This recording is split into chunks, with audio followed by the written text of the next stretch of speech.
Olá, boa noite a todos. Eu sou Fernando Sembranelli, CEO e founder do HighHub.tech, um ecossistema de líderes inovadores em saúde. Hoje a gente está aqui num debate super interessante, né, focado no nosso próximo evento, né, Clínica do Amanhã. Já começamos esse ciclo de debates, focando hoje numa mentoria de vendas. Então, todo mundo aqui vai trazer um pouquinho dos seus desafios de vendas, trajetória, aprendizados, né?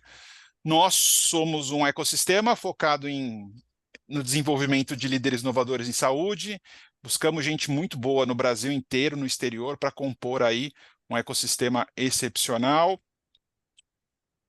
Aqui, e aí a gente faz muita coisa, a gente faz muita coisa boa ao longo do ano, né? A gente busca-se aí um ecossistema digital, inovador, digital, né, focado em 4 pilares de aceleração, comunidade, comunicação e experiências. Ao longo do ano, a gente faz uma série de eventos, sendo que o nosso próximo evento é o Clínica do Amanhã, eventos, debates digitais, eventos presenciais, para gerar muitos negócios e oportunidades, né, fazendo experiências com jantares, encontros, missões, eventos nacionais e internacionais, através dessa jornada que é o Healthcare Track, e convido a todos a fazer parte deste ecossistema, né?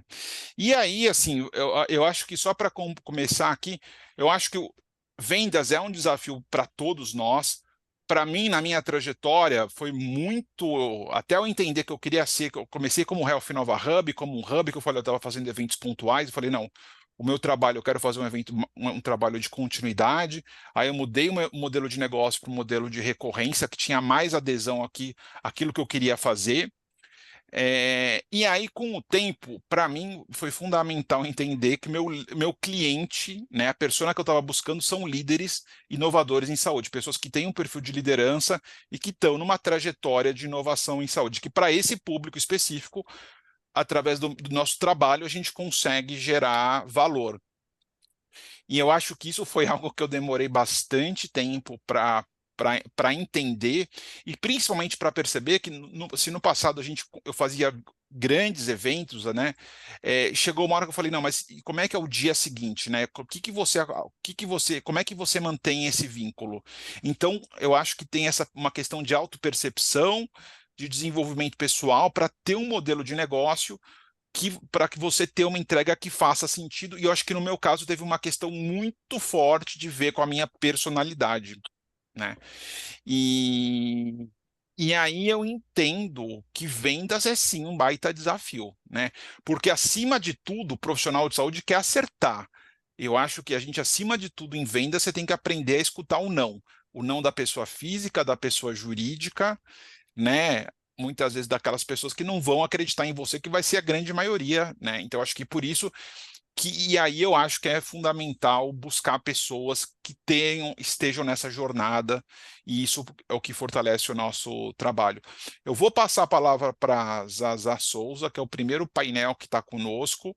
Ela é empreendedora, CEO e fundadora da Atitude Saúde, que é um plano de saúde de Salvador, né? Então, audiodescrição, uma mulher negra, super empoderada, que supera muitos desafios, e que tem uma história maravilhosa, assim, né? Então é muito interessante. E ela tem um viés de comunicação muito forte, está sempre na Rádio CBN de Salvador ali trazendo comunicação. Oi, pessoal, boa noite. Tudo bem? Eu me chamo Zaza Souza. Como eu já disse a vocês, estou na cidade maravilhosa, Salvador, Bahia. Nós somos a operadora Atitude Saúde. No dia 2 de setembro, faremos 5 anos de existência e 3 anos e 5 meses que eu comprei a operação. E como o próprio Fernando fala, a gente precisa, eu penso que o maior vendedor da empresa precisa ser o dono.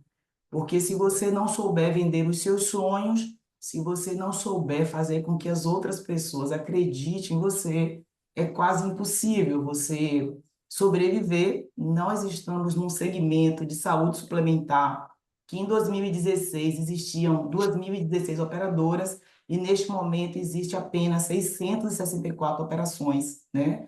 E estando aqui na Bahia, o desafio ainda é maior. Eu estou no Nordeste, uma das regiões com a menor renda per capita educacional, né, do nosso país. Então, a gente tem todos os desafios, e aí, quando o Fernando fala dessa questão do investimento em tecnologia, tudo é muito bonitinho, assim, mas quando a gente para pensar como impactar a vida das pessoas, como o serviço pode ser atrativo, como o investidor vai querer estar conosco, Fernando, assim, nós já dialogamos, já fiz a apresentação exatamente para 23 pessoas, né, que se mostravam interessadas em conhecer o produto, mas aí essa questão da insegurança jurídica, judicialização, fraude, é um segmento bastante complicado. Complicado, na verdade, talvez não seja o termo, mas vamos dizer assim, é um desafio por conta da insegurança jurídica do nosso país, e isso reflete diretamente na nossa capacidade de alavancar, na capacidade de trazer confiança para o mercado e fazer com que esse investidor queira estar conosco. O desafio é gigante. Para vocês terem ideia, a região Nordeste do Brasil possui 54 milhões de habitantes e hoje apenas 12,5% da população do Nordeste tem acesso a plano de saúde. Se você parar para pensar que em São Paulo tem 7 milhões de usuários de plano de saúde, né, a gente pensa assim que o estado de São Paulo tem mais usuários de plano de saúde do que uma região com 9 estados. E aí, doutora Carla, é aquele modelo de negócio que a gente precisa pensar que tipo de produto eu vou fazer para alcançar essa população de baixa renda, onde 80% dos brasileiros ganham até R$ 3.000. Que tecnologia é essa, né? A gente trabalha com atenção primária à saúde. O meu produto, ele é focado na atenção primária, nos trabalhadores e nessa população classe C, D e E, onde a gente encontrou ali um nicho de mercado, sempre buscando potencializar o nosso serviço a partir do acesso à saúde para pessoas que às vezes nunca tinha tido acesso à saúde. Hoje, 74% de todo o grupo, de todas as pessoas que têm acesso a plano de saúde, se dá por sua empregabilidade. Então, realmente, assim, é muito complexo. Mas, como já dizia Freud, é no caos que a gente também encontra grandes oportunidades e a gente precisa ter coragem para querer estar nesse desafio. E quando o Fernando fala da questão de equidade, de gênero, sexo, assim, eu sou a única mulher negra na América Latina, dona de uma operadora de plano de saúde. E, Fernando, quando a gente fala dessa questão do dinheiro, o dinheiro do risco, né? Quem tem coragem de investir em risco hoje no mundo? Não estamos falando apenas de Brasil. A leitura que a Jessica Lane traz é sobre o mundo, e a gente falou, ela trouxe um dado interessante, que para cada US$ 27 que é apostado num produto feito por um homem, para nós mulheres apenas US$ 14. É quase a metade, né? Porque essa desconfiança no nosso trabalho, no nosso protagonismo, na nossa competência. Por que que o mercado nos vê dessa forma? Por que que o investidor não quer nos dar as mãos nesse momento, independente desse trabalho ser social, ser tecnológico? A gente precisa ter esse desafio, ter a coragem de mostrar, de vender. E quando o Fernando fala assim, a gente estava tendo muita dificuldade com essa questão da judicialização, da falta de comunicação, e eu compreendi assim, enquanto operadora de plano de saúde, nós fomos e adquirimos um horário na Rádio CBN, na Bahia, que hoje chega em 84 cidades. A Bahia tem 15 milhões de habitantes e 5 milhões desses habitantes estão na região metropolitana. Então, a gente resolveu se comunicar e levar para a sociedade as dores de uma operadora, porque o pau que dá em Chico, a gente costuma dizer aqui na Bahia, não dá em Francisco. A relação jurídica e governamental que vai se ter com o grande play no Brasil jamais será com uma operadora regional do estado da Bahia. Então, a gente precisa ter bom network, relacionamento, uma boa comunicação, um estudo continuado do mercado, dos produtos, dos concorrentes, mas, independente dos desafios, crescer é possível, e é tão possível que a Atitude Saúde está chegando em Aracaju no dia 12 de setembro e em Minas Gerais, que é o terceiro estado do Brasil, no dia 26 de setembro, né? A gente acredita que, independente dos desafios ou do capital de terceiro que nós precisamos, ainda assim é possível nós crescermos, né? Com esse tempo, com essa recorrência, com essas dificuldades, e em algum momento, com certeza, a gente vai chamar a atenção de algum investidor que queira caminhar conosco e compreender que saúde é como você falou, independente do projeto social, depois que você se envolve com saúde, com políticas públicas, é muito mais do que vender plano de saúde, é você fazer parte da vida de uma pessoa e de você mudar a história do seu estado, da sua sociedade. Esse é o nosso compromisso. Ah, excelente. É muito boa. Eu não tive ainda o prazer de conhecer pessoalmente. Vou te fazer, né, um novo convite em breve para estar com a gente em dezembro no CEO Summit. Eu acho que eu perdi. Isabela, você está aqui ou eu te perdi? Caiu a Eu internet. estou aqui, eu estou retornando pelo computador agora. Tá bom, tá bom. A Isabela tem uma história bem interessante também. Uma dessas jovens brilhantes. Ah, perfeito. Isabela, você pode se apresentar, falar um pouco do. Conta um pouquinho da. Eu sei que você gosta, assim, compartilhar um pouco da sua trajetória, do projeto, do momento que você está. E na última conversa que eu falei, olha, o seu desafio agora tem que transformar isso numa solução, né, num negócio. Tem várias questões, mas acho que a Isabela vai depois merecer a mentoria individual de alguns de vocês.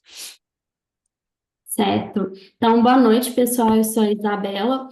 E primeiro eu já queria começar com uma pergunta: se alguém aqui já realizou alguma consulta com o farmacêutico ou sabia que o farmacêutico também faz gestão em saúde? Eu sabia. Porque a maior parte das pessoas desconhece isso, né? Mas então eu trago a nossa proposta de solução que se chama Versão Holística Saúde. E a versão holística nasceu porque quando eu tinha 12 anos eu descobri que eu tinha um tumor no cérebro. Quando eu descobri, já estava bem grave, eu tive que passar por uma cirurgia às pressas. E a partir daí, desde então, eu passei anos me recuperando, porque eu perdi todos os movimentos do corpo, enfim, tive várias sequelas, né? Quem me vê hoje nem imagina tudo que eu passei. E durante minha recuperação, eu utilizei muitas terapias integrativas. E aí, por conta disso, eu decidi seguir nessa carreira de farmácia.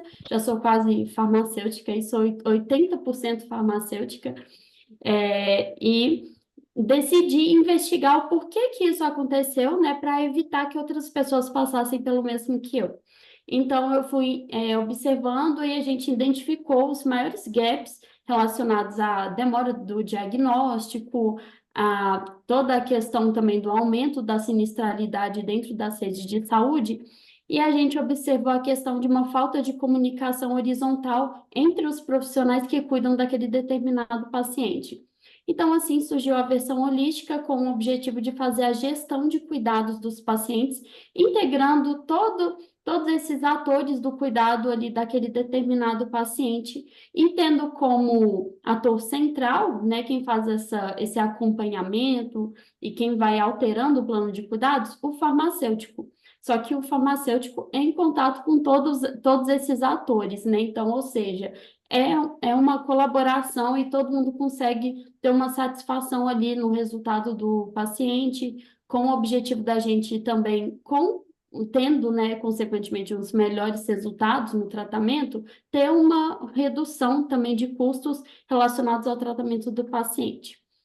Bom, a gente começou em 2021, só que em 2021 e 2022 a nossa proposta era ainda um pouco mais voltada para um marketplace. Depois, ano passado, que a gente começou a estruturar mais uma questão de gestão em saúde, gestão em cuidados, né, do paciente. E, bom, Fernando, me lembrei as perguntas. E falam agora um momento como é que vocês estão. A gente está para validar a nossa POC, fazer a nossa primeira POC num hospital com pacientes em tratamento de câncer de mama. Nosso objetivo é validar tanto a questão relacionada a cuidados integrativos com terapias integrativas, então essa é uma das etapas dessa POC, quanto também validar uma junção entre o farmacêutico fazendo tanto a gestão de cuidados das terapias integrativas, unindo isso ao tratamento normal que aquela paciente já faz com os demais profissionais. Então, geralmente, a paciente em tratamento de câncer de mama, né? Às vezes vai ter um radioterapeuta, tem um oncologista clínico, mastologista, um endócrino, enfim, né? Enfermeiro, é uma equipe. Então, a gente busca validar isso a partir de agora. E aí, na nossa última reunião, né, Fernando, ele me trouxe uma questão assim que me pegou bastante, que é a gente já começar a focar na venda com o que a gente já consegue fazer, né? Sem precisar de ter toda essa gestão. Então, no caso, seriam os cuidados integrativos. Então, eu já até comecei a analisar, tentar pensar num produto, assim, no caso, um serviço, né? Não seria um produto, mas pensar num serviço que a gente consiga ofertar como digamos, um pacote de terapias integrativas, mas só que muito mais específico, não é simplesmente um pacote, né? É uma parte, inclusive, da nossa metodologia que a gente vem desenvolvendo. Então, é algo que agora a gente precisa também validar, né, e colocar para monetizar. Perfeito. Não, acho que eu acho que a sua história é ótima, porque na prática é um pouco disso, né? Você tem uma história pessoal muito marcante que te levou a desenvolver esse projeto, agora você está desenvolvendo já durante a graduação, e conforme a gente conversou, né? O grande desafio, quer dizer, o seu sonho é que isso seja algo que, que vire algo, um projeto sustentável após a sua graduação, né? E aí, por isso que você está aqui, porque eu acho que tem um pouco desse contexto para isso ser possível, vai ter que ser sustentável, né? Vai ter que ser em todos os aspectos, assim. E aí eu acho que a gente tem esse desafio de tirar da academia, mas eu falo assim, como eu já estou com alguns cabelos brancos, assim, eu lembro, a gente, mais de um empreendedor, quando a gente começou, estava na graduação, né? Meu primeiro sócio, o próprio Vitor Aceituno da Sami, eu estava na graduação, assim. Então a gente vê muita gente se desenvolvendo assim, tem que se desenvolver bem, né? Acho que porque oportunidade tem. É, Vou passar agora a palavra para o Diego Moura, que é radiologista também, né? Participa de um negócio referência em Belém do Pará de diagnóstico por imagem, e a gente vê a questão do diagnóstico por imagem muito impactado diretamente pela questão da inteligência artificial, mas assim, é até difícil porque é tanta solução nova, né, Diego? E é tanta. E do lado de quem incorpora. Quer dizer, cada dia é uma solução nova, tem um lado de panaceia, né? Tem uma questão assim, é que nem nossa, o chat GPT foi legal, agora tem o Gemini. Aí cada dia tem uma solução assim, uma solução nova e fala assim, mas o que que vai mudar, né? Então eu queria entender do seu lado o que que realmente está, na sua visão, está mudando e o desafio de fazer essa incorporação de novas tecnologias, que é muito, que a gente que trabalha com isso, sim, a gente está, né? O que É que isso tem, o aí. que que é necessário para ganhar seu coração? Essa é a pergunta. Boa noite a todos, a todas. Fernanda, mais uma vez, obrigado pelo convite. Eu já sou um veterano aí do Clínica do Amanhã. Eu acho que eu estou Cara, desde 18, 19, se eu não me engano. é, E a gente tentando acompanhar essa Clínica do Amanhã, onde que a gente vai chegar, né? não, e uma das coisas que a gente só faz, e uma das coisas que a gente percebe, assim, muita coisa mudou, mas, cara, poucos negócios Na prática, né? impactou isso positivamente, né? Eu acho que aí a gente tem muita gente impactada aqui com a questão da clínica, que acho que todo mundo, na verdade. Então, acho que é um pouco dessa lógica, né? Sem dúvida, sem dúvida. Bom, falando um pouquinho da minha história, do meu background, eu sou médico radiologista, né, como o Fernando falou.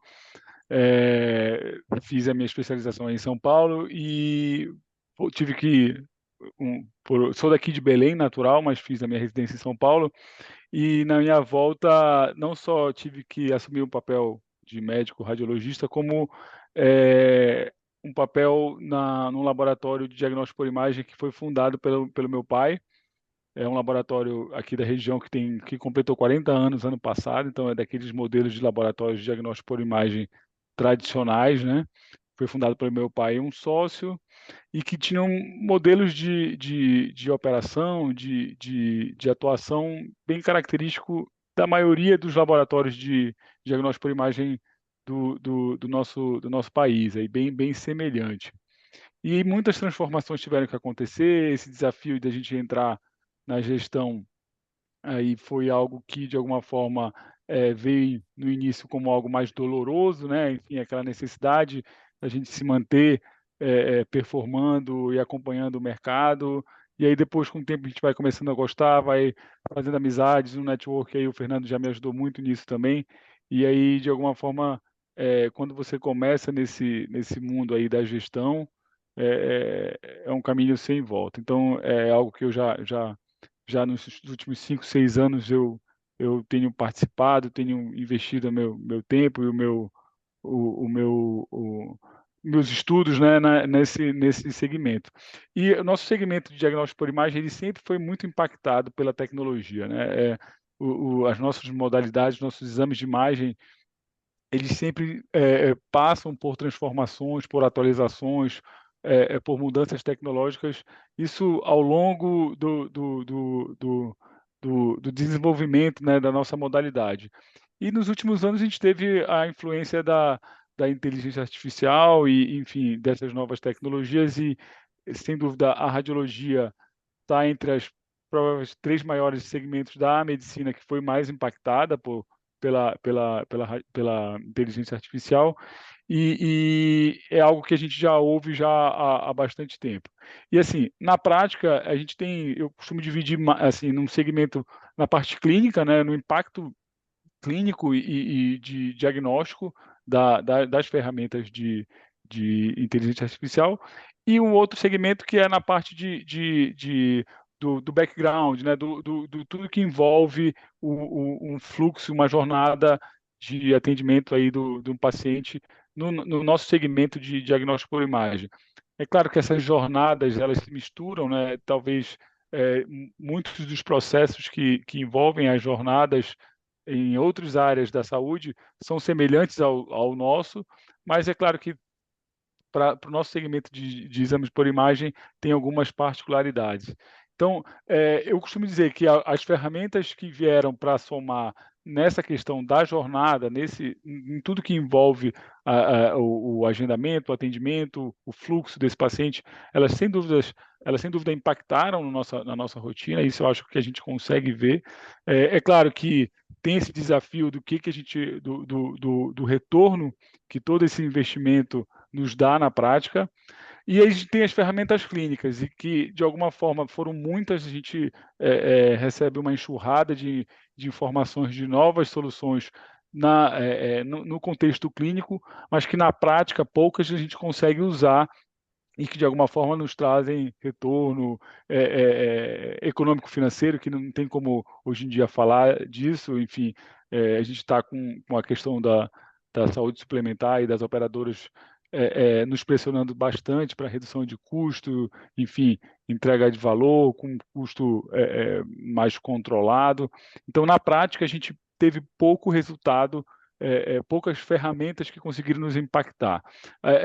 Nos últimos 2 anos, a gente conseguiu, das poucas ferramentas que a gente utiliza na prática, na nossa realidade, a gente começou a utilizar uma ferramenta de IA que acelera o tempo dos exames de ressonância magnética, que é uma dor que a gente tem, que de alguma forma impacta bastante a experiência dos nossos pacientes. Então, as novas máquinas de ressonância vêm com uma solução de IA que consegue reduzir até 40% o tempo de realização do exame de ressonância, que para muitos pacientes é um pouco desafiador pela questão da fobia, enfim, do tempo ali durante a máquina tem aquela questão de ser um pouco mais fechada. Isso a gente tem percebido, a gente começou em uma dos nossos equipamentos ano passado a utilizar, e a gente teve um retorno bom, o investimento ainda é alto, e agora a gente já tem visto que vale a pena talvez introduzir essa ferramenta nos outros equipamentos de ressonância que a gente tem, para a gente de alguma forma conseguir acelerar esse tempo de Uhum. exame e de alguma forma aumentar a nossa produtividade, e que é aí que a gente vai ver, né, na verdade, um resultado direto ali no nosso retorno ali, né, na parte econômico-financeira. Excelente. Mas, sem dúvida, o grande desafio hoje é, depois de toda essa quantidade de informações que a gente tem, tentar fazer aquele filtro, aquela peneira, e do que a gente consegue, na prática, colocar isso e nos entregar um retorno não só de valor para o paciente, como na questão econômico-financeira, né? Eu acho que esse, sem dúvida, é esse período em que a gente está agora meio que de balanço de tudo que a gente tem de informação, né? Perfeito. É interessante, porque de fato, assim, a gente percebe uma das preocupações que eu tenho, quer dizer, a inovação virou uma alavanca de pressão para a incorporação de novas tecnologias, né? Eu acho que isso é algo impactante. Eu vou passar a palavra agora para o Everton Adami, que fala de um tema que a gente não tinha ninguém ainda que tocasse nesse tema, mas eu acho que é fundamental, às vezes um pouco assustador, que é a questão da cibersegurança.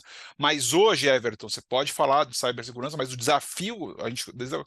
desafio de trazer, de vender cibersegurança na área da saúde, que a gente sabe que né, não é simples. Bom, boa noite a todos. Obrigado, Fernando, pelo convite, pela oportunidade de estar aqui primeira vez, né? Bom, a primeira, espero que de muitas daqui para frente, né? Bom, sou Everton Adami, eu sou fundador da Cloud4, que é uma empresa de consultoria voltada principalmente para cibersegurança, proteção de dados e também a parte de eficiência operacional, mais no contexto de infraestrutura de tecnologia, de cloud computing, né? Eu vou falar mais aqui da parte de cibersegurança e de proteção de dados, falar um pouquinho aqui do meu background, como que eu cheguei até aqui, né? Me apresentar um pouquinho melhor para vocês. Eu sou engenheiro, talvez eu seja o único não da área de saúde aqui, eu sou engenheiro de telecomunicações. Eu já tô completando esse ano 20 anos no mercado. Eu trabalhei até 2020. Eu passei por várias empresas do setor, aí trabalhando talvez com nomes, com marcas que vocês já tenham ouvido falar, Cisco, na área de tecnologia, né? Soluções de atendimento de contact center, Avaya, Genesys, enfim, infraestrutura de tecnologia, atendimento ao cliente, e também a parte de networking, de infraestrutura de segurança, enfim. Eu sempre tive uma coisa dentro de mim que um dia eu iria começar meu próprio negócio, né?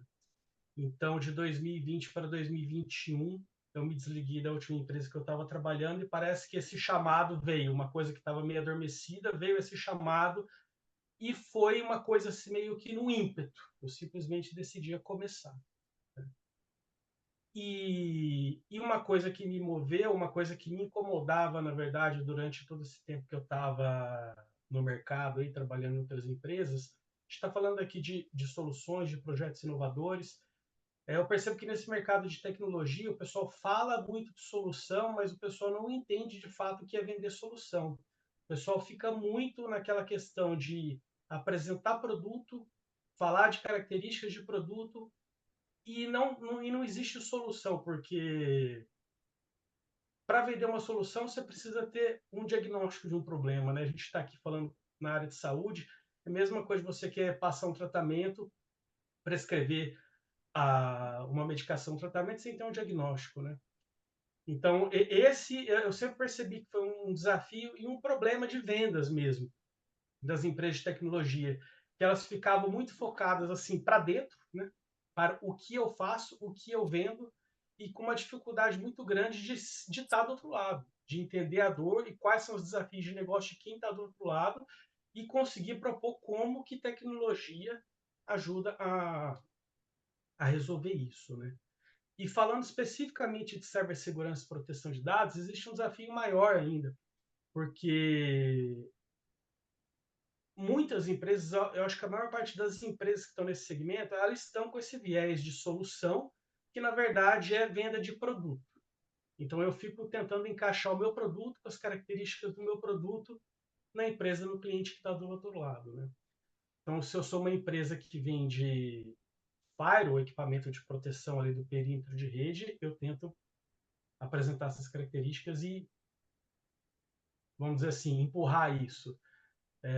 Gestão da parte de e-mails, de credenciais, de identidade, de acesso, enfim, todas as tecnologias, soluções de backup, de recuperação de dados, todas as tecnologias que existem para atender cibersegurança e proteção de dados, as empresas elas acabam focando muito nas características, nos atributos dessa tecnologia, desse produto, e ficam apresentando isso sistematicamente, tentando encontrar alguém do outro lado que gere uma conexão e a pessoa queira comprar. Então, é muito mais a pessoa do outro lado querer comprar, você apresentar algo que faça sentido para quem está do outro lado, do que eu realmente tentar entrar no negócio do cliente, da empresa, da instituição do outro lado e entender quais são os desafios e como que eu consigo ajudar a resolver esses desafios, a impactar positivamente no negócio, né?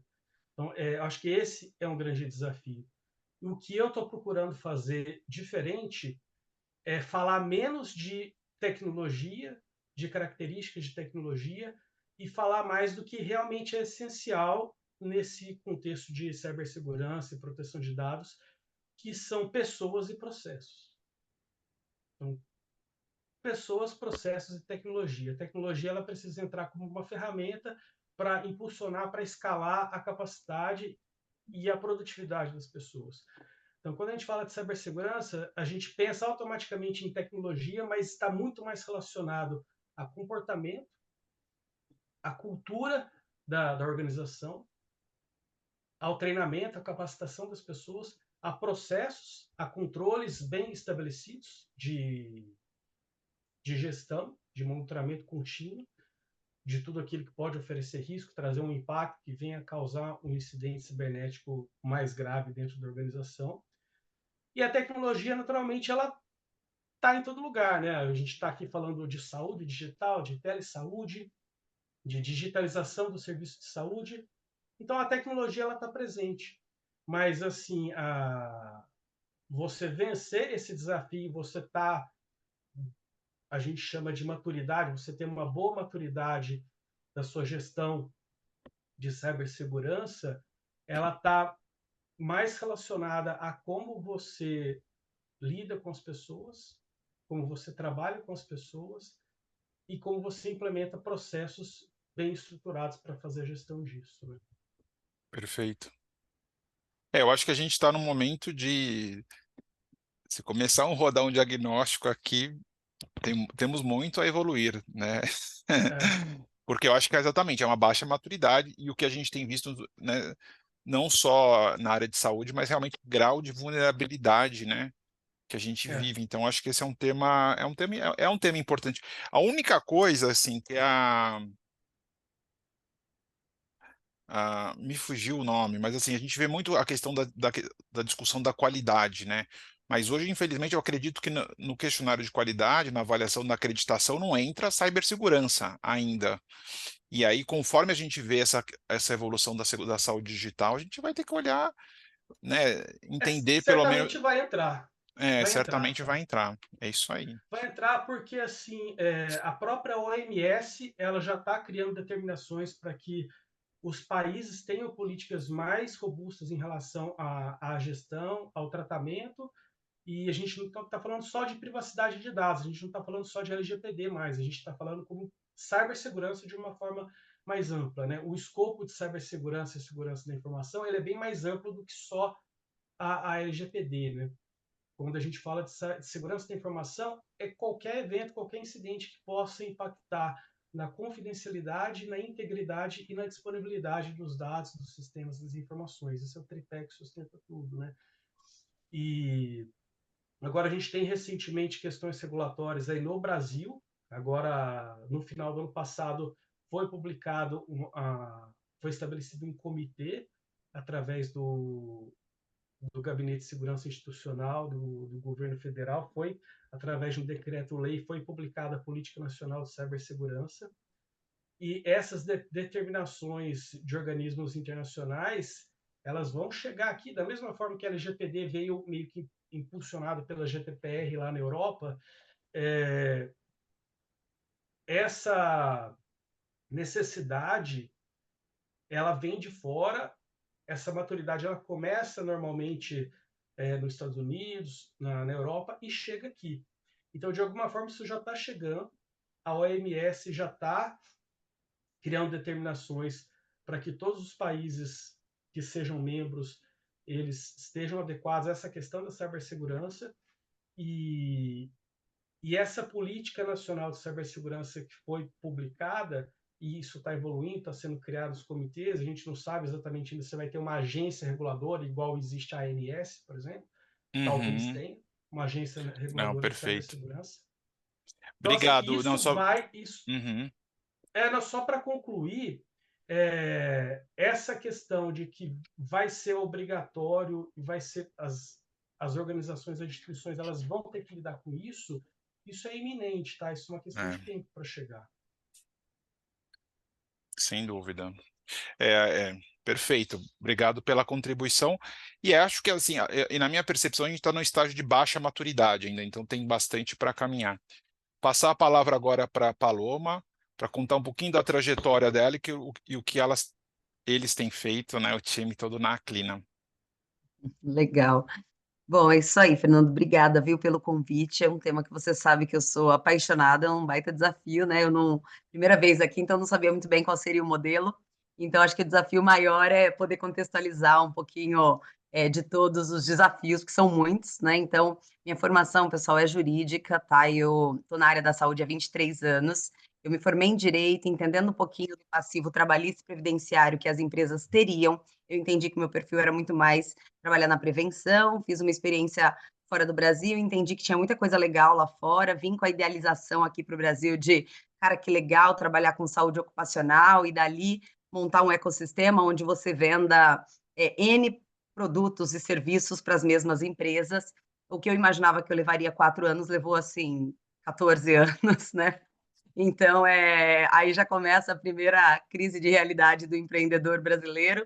Eu tinha só 24 anos, então, nessa jornada aí, eu aprendi muito, me conectei com muitos médicos, profissionais de carreira, na área da saúde ocupacional, que era ainda é uma legislação muito esparsa, muito conflitante, e, de fato, eu consegui fazer uma jornada na saúde ocupacional, vendendo B2B, vendendo para empresas, mas me relacionando muito com as operadoras de saúde, porque no final a saúde ocupacional deveria ser vista como uma porta de entrada para fazer triagem, monitoramento assistencial, muito antes de chegar num pronto atendimento, mas a verdade é que o Brasil ele não tem culturalmente ele não tem essa questão enraizada, e eu, muito idealizadora lá, em 2008, vim imputando essa ideia exatamente de, cara, eu vou fazer o melhor aqui, sempre olhando para dados, e nasci com esse viés, mas eu tive muitos desafios, né? A gente nunca conseguiu trabalhar Open Health como deveria ser, interoperabilidade como deveria ser, né?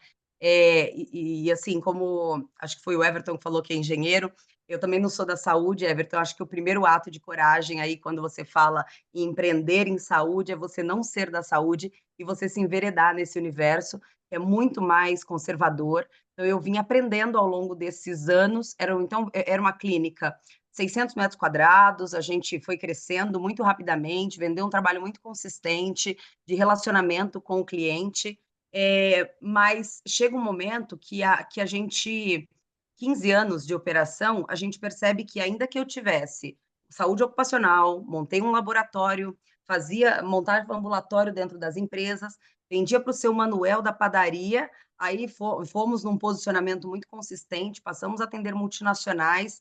Eu sempre acreditei que venda é relacionamento com direcionamento, com intencionalidade. Então, eu acho que a pauta aqui é venda, então eu vou trazer esse viés mesmo, né? Eu sou filha de pai e mãe, microempreendedor da divisa com Mato Grosso do Sul, super mercadinho, barzinho, restaurantezinho, e eu detestava a ideia de ser empreendedor, eu queria ser carreira jurídica dentro de uma instituição bancária, e no final eu me vi obrigada a ser empresária, porque eu sempre fui vendedora aqui em São Paulo, para sobreviver aqui você vive de comissão, e vendi várias coisas, desde festa de criança, até joalherias e sistema de monitoramento, N questões, né? Fazia assessoria de casamentos, de evento de formatura e tal. E esse viés de venda sempre foi muito latente, até que um dia eu falei, vou fazer direito porque é bonito, porque eu vou seguir carreira e eu não quero empreender.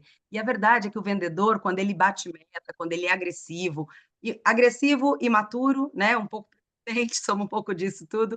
Lá no passado, onde você era telemarketing, já se achava a vendedora estrategista, não tinha rede social, não tinha Waze, não tinha um monte de coisa. e era aquela coisa muito tete a tete mesmo com o cliente. Eu vivi essa época e aí eu entendi que eu não ia me sustentar dentro de uma organização, nos moldes padrões. Passei no Santander, no processo seletivo, não ia sobreviver naquele ecossistema corporativo. Abri a minha empresa e um dia eu disse para o meu pai: cara, não dá, eu não vou vender. Eu acho horrível o título vendedora, né?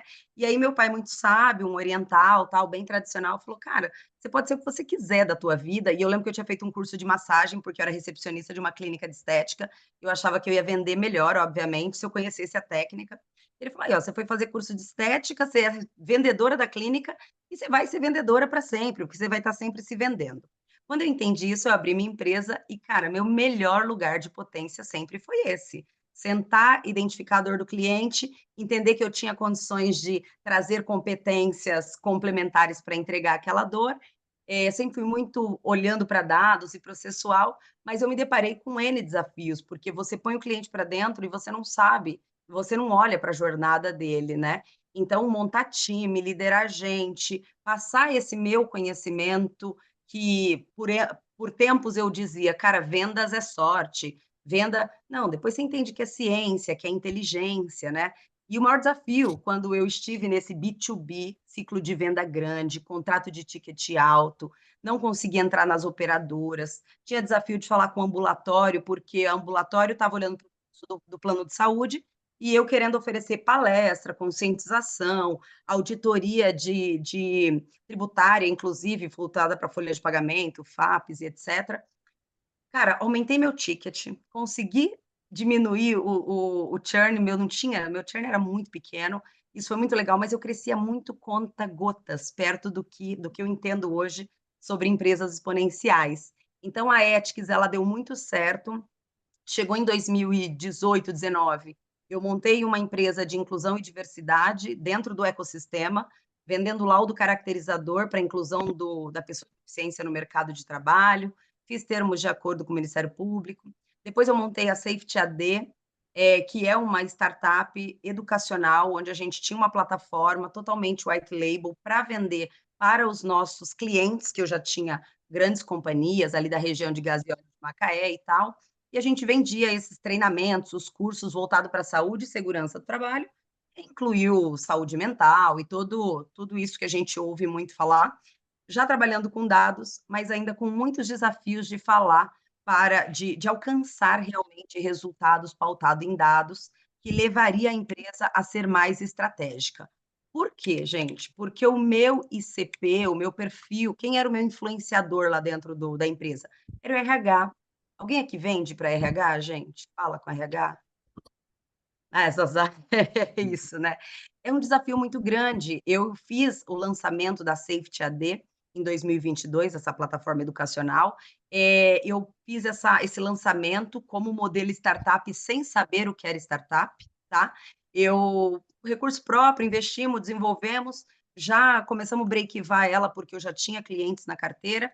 E aí eu fui para a feira, para a FISP, que é a Feira Internacional de Saúde e Proteção, Segurança e Proteção, maior feira da América Latina, fiz um stand bonito lá e tal, e aí que eu fui entender o que era conceito de startup, né? Porque eu falei, cara, é um negócio que pode escalar Brasil. Então, pensem, estava inquieta, sempre montei um ecossistema, paralelo a isso a gente tinha tem um escritório jurídico que também atendia as demandas ali dos nossos profissionais, dos nossos clientes, né?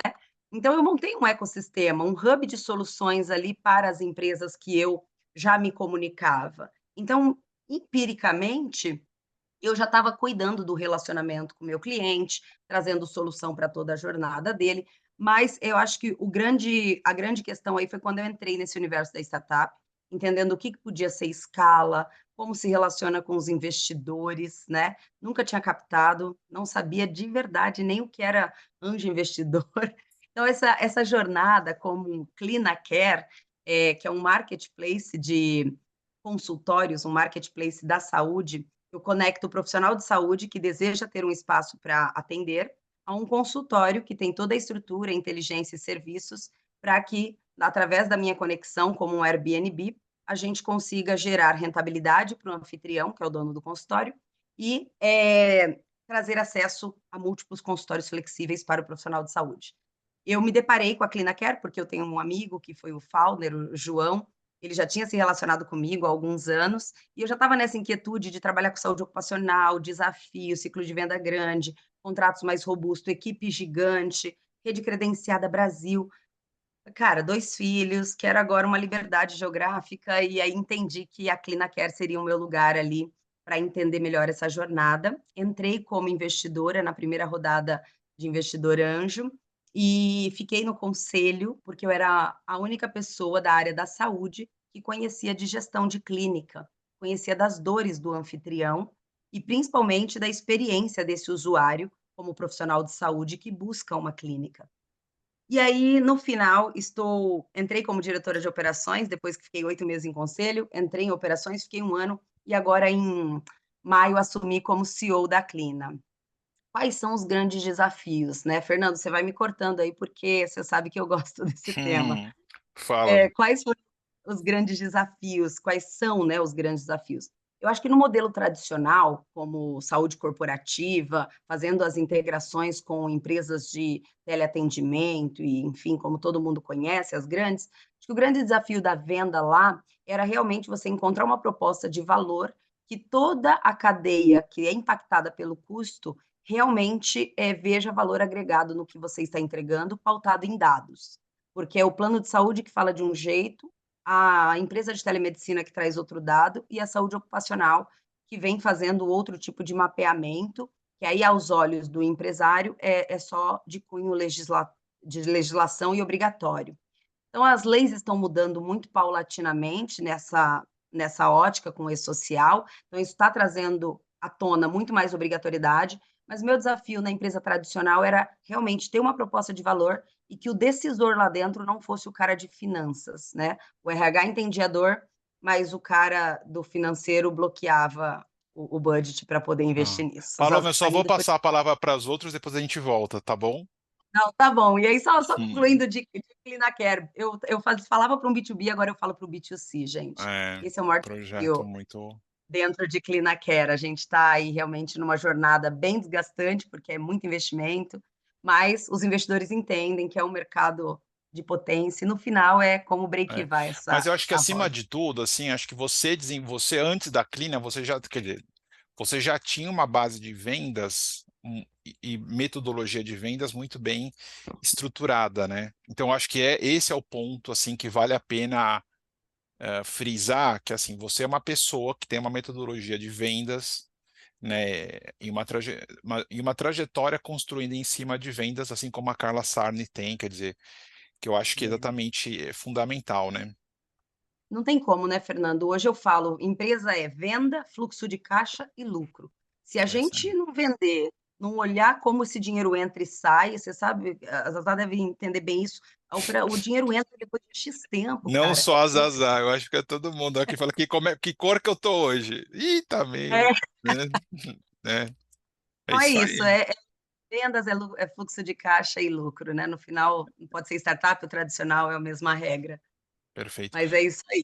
Eu vou passar a palavra para o Felipe Fagundes, CEO e co-founder da Rai Healthcare, fisioterapeuta de formação, inovador em saúde por vocação.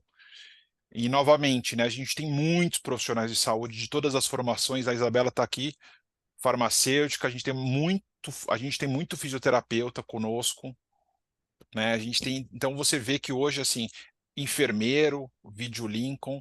Então acho que de fato assim, a gente vê muita gente, mas todo mundo tem que saber vender. Então conta aí, Felipe.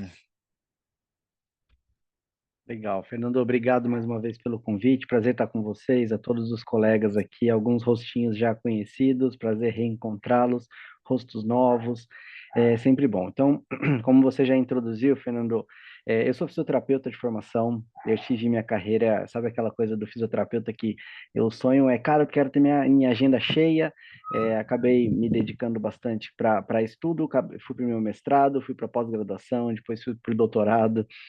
Tive minha carreira, obviamente, dentro de consultório, graças a Deus bem sucedida. Depois fui para a parte de pesquisa, dei aula nas principais faculdades aqui da região. Eu sou de Taubaté, Vale do Paraíba, E até o ponto que eu percebi que o que eu estava fazendo não era escalável. Foi um ponto que eu cheguei e falei, por que que ninguém me contou isso antes? Que o que eu faço depende de mim, depende do meu tempo. Se eu estou doente, eu não trabalho, eu não ganho, ponto. E aí eu fui descobrir isso no meio da jornada, né?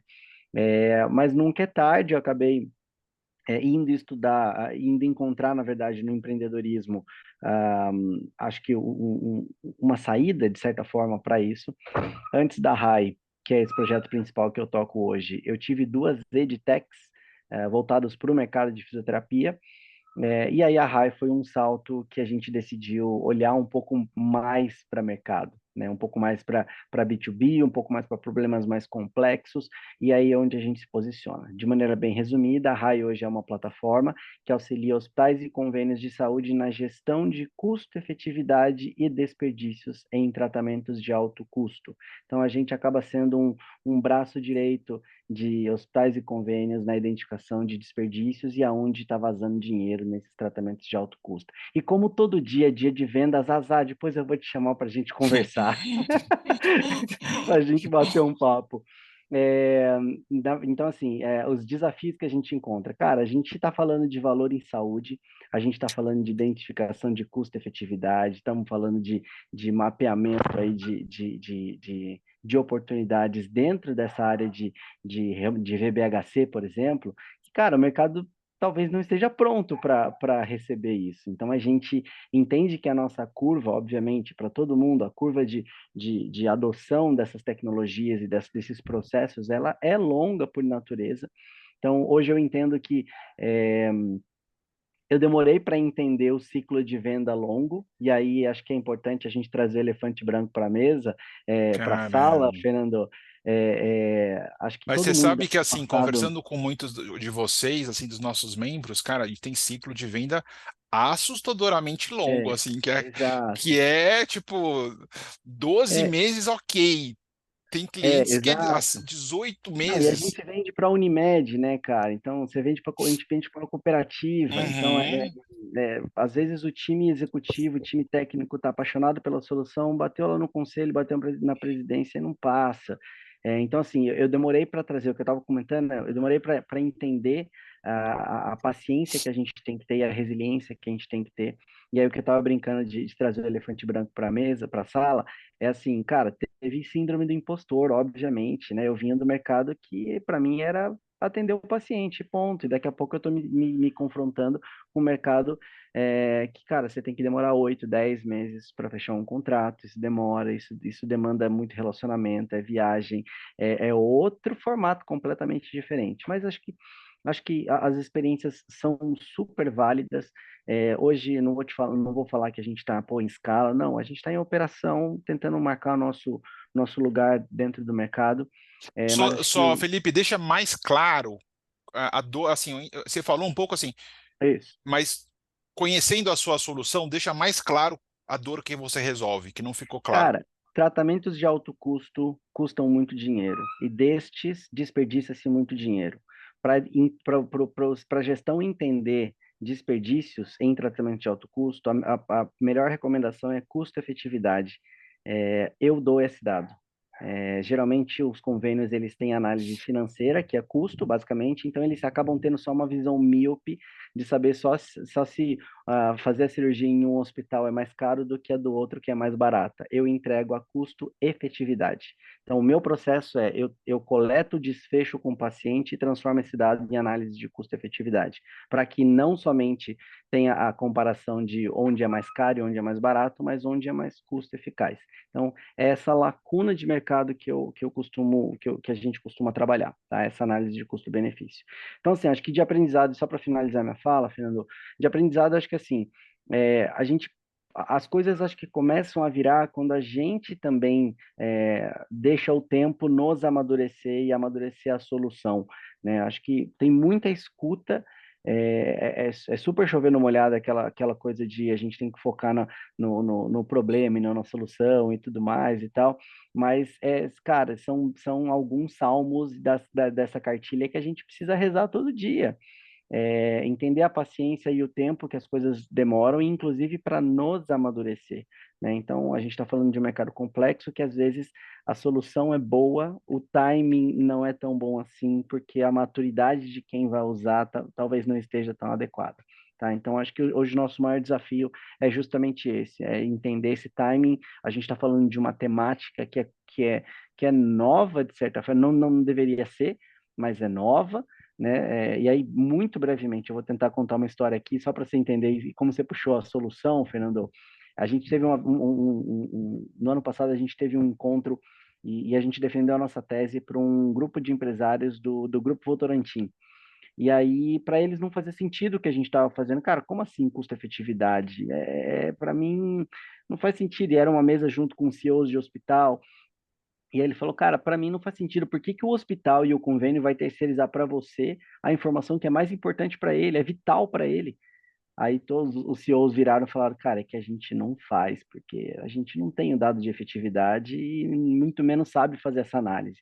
E aí ele virou, e aí traz muito isso da saúde, ele virou para os CEOs e falou algo do tipo assim, então quer dizer que é como se eu comprasse areia de um lado e não soubesse quanto de saco de cimento eu estou produzindo do outro?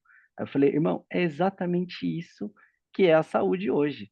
Então é exatamente aí que a gente se posiciona, tá? Então acho Boa, que eu devolvo a bola para você, Fernandão. boa oratória, é isso aí. Mas bom, interessante, interessante. Agora Obrigado, Fê. fazer o contraponto aqui com a doutora Carla Lantieri, cardiologista, com forte viés de comunicação em saúde, projetos sociais. Carla, eu queria que você abordasse um pouco dos projetos sociais que você tem, fala do projeto de check-up e dos desafios também que você encontrou nessa jornada, né? Porque promover saúde é bonito, mas não é fácil achar quem apoia, né? Não precisamos citar nomes, mas tudo bem. Bom, Fernando, muito obrigada pelo convite, o honroso convite. É um prazer estar aqui com você e com todo esse time de profissionais. Parabéns a todos que antecederam a minha fala. Sensacional. Bom, eu tenho 30 anos de formada em medicina, eu faço cardiologia. Por 15 anos eu fiz cardiologia assistencial e eu gostei muito das falas anteriores, porque apesar de fazer cardiologia e saber que a cardiologia é a doença que mais mata no mundo, e é a doença que no nosso país a gente perde 400 mil vidas, o diagnóstico é extremamente importante, como falou um colega, a gente precisa de ter o diagnóstico para saber em que terreno nós estamos andando. Bom, o diagnóstico das doenças cardiovasculares é sombrio, porque nós estamos frente a fatores de risco que, quando somados, aumentam enormemente a chance desse indivíduo vir a ter um evento cardiovascular, seja o infarto agudo do miocárdio, o acidente vascular encefálico, as doenças periféricas obstrutivas e tudo mais. Associado a tudo isso, nós temos o envelhecimento da população.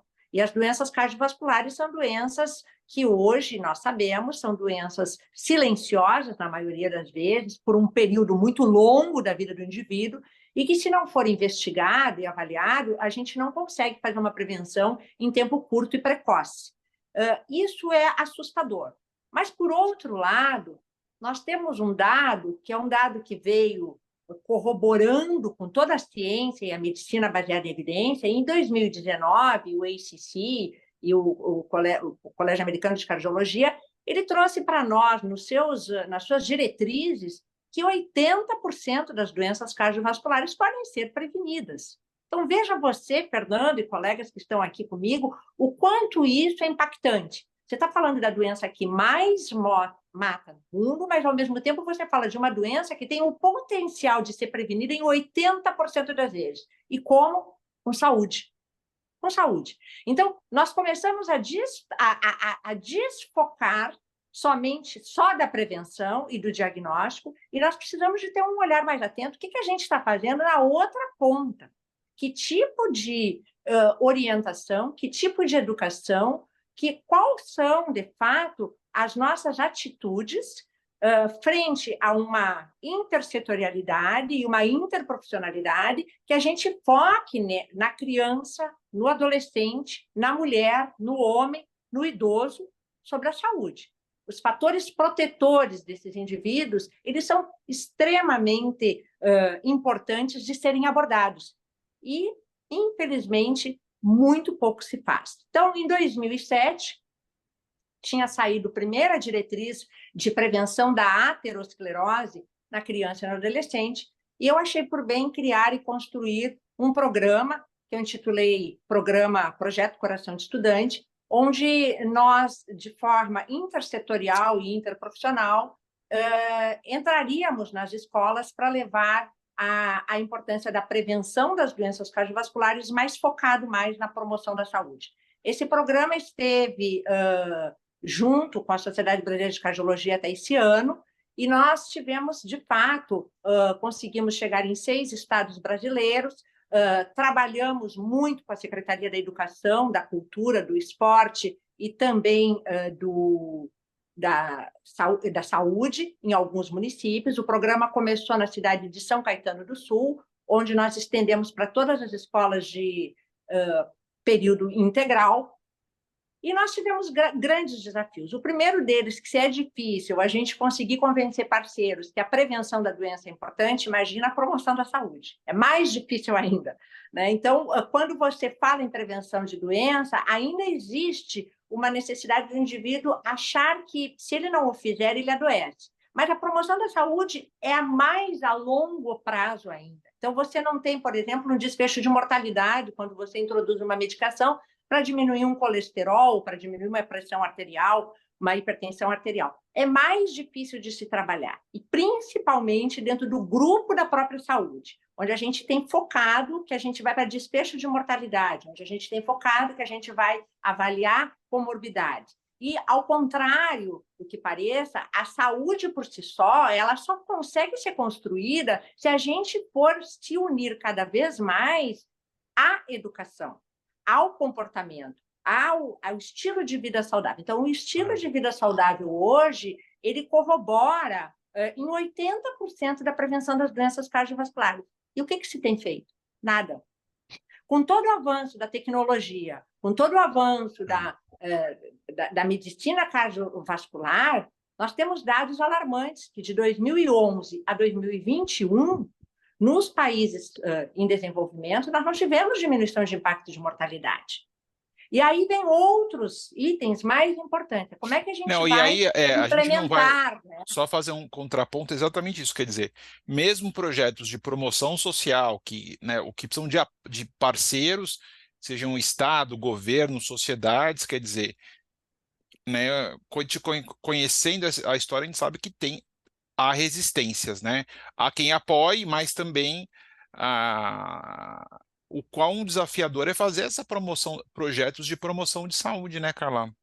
Exato, e é um terreno mais ainda delicado, porque você está lidando com uma população extremamente vulnerável, são crianças, são adolescentes, você tem todas as... Então, você não pode entrar com patrocínio, o tipo de investidor tem que ser um investidor que não tenha nenhum interesse para fazê-lo do ponto de vista de levar, de vender algum produto, de vender alguma marca. Então, são desafios extremamente impactantes na implementação. Nós tivemos aí a pandemia, nós tivemos o afastamento das nossas ações presenciais.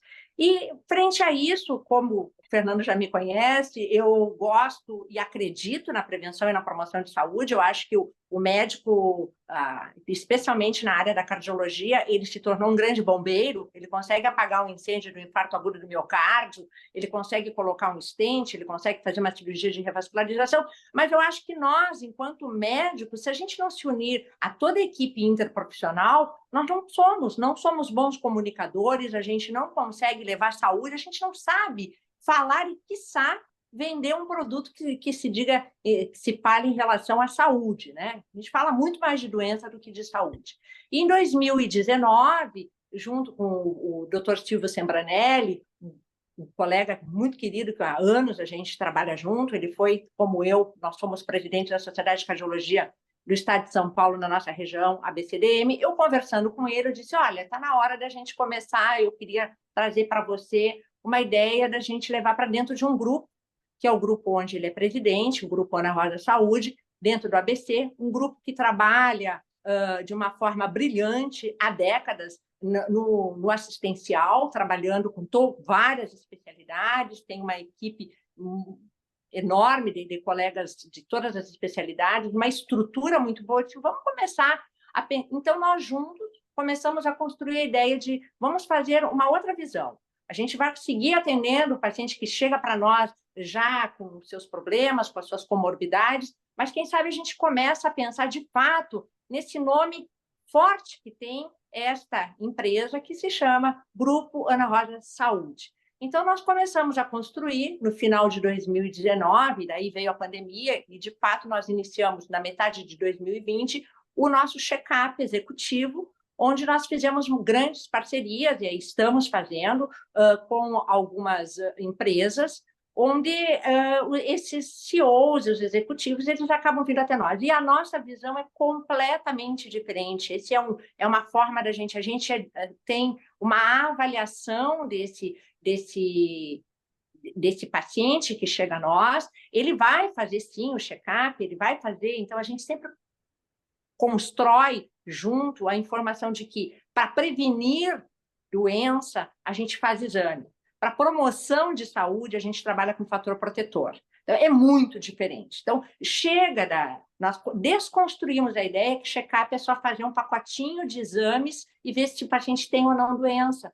Não ter doença não significa absolutamente que o paciente esteja com saúde. Pelo contrário, ele pode estar perdendo a sua saúde de forma silenciosa, sem observar. Então, nós passamos a trabalhar com uma equipe multiprofissional, com psicólogo, nutricionista, com a medicina, dentro de uma estrutura em que, quando esse paciente chega a nós para fazer o seu check-up, ele sai dali motivado à mudança comportamental daquilo que ele ainda pode melhorar até o próximo check-up.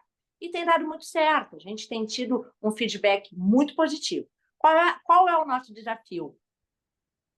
Levar isso para uma maior escala, onde a gente possa trabalhar mais, onde a gente possa ter mais formas de chegar a outras empresas e, enfim, e construir esta visão hoje do que é de fato, né? Quando a gente fala em saúde, é falar sobre saúde, e não é só fazer a prevenção de doença ou diagnóstico de doença com tratamento. Perfeito. Super obrigado pelas contribuições, mas acho que é um pouco esse desafio de trazer um modelo de promoção de saúde como modelo de negócio no âmbito privado e também em projetos públicos, né? Então, nesses dois desafios, assim, eu acho que são duas vivências bem interessantes, assim, realmente eu acho que temos muito a avançar. Grande Emílio, você vende a solução mais fácil de todos nós, né? Só que não. Deve ser, né? Eu já... E aí, eu acho que, e você sabe, você é o tipo de você falar, vivenciei isso com a minha mãe, então parece tão óbvio a solução, todo mundo vai querer comprar, né? Mas na prática é que nem. Então, na realidade é assim, né? O Everton, não fica triste não que você não é o único engenheiro nesse negócio, não, tá? Tem mais engenheiro aí, é uma questão, advogado e engenheiro, eu acho que a gente, como diria o pessoal lá do interior lá, a gente é poucos, mas a gente é bom. Ou tenta ser, pelo menos, né?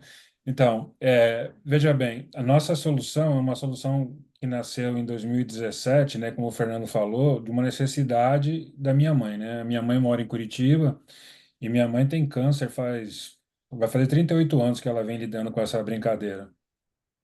E em 2017 a minha mãe ficou muito ruim e não tinha, imagina, 20 e poucos anos de informação, né? Sem prontuário eletrônico, meio que uma bagunça. Então a gente criou para minha mãe um repositório de informações onde ela podia guardar as informações dela.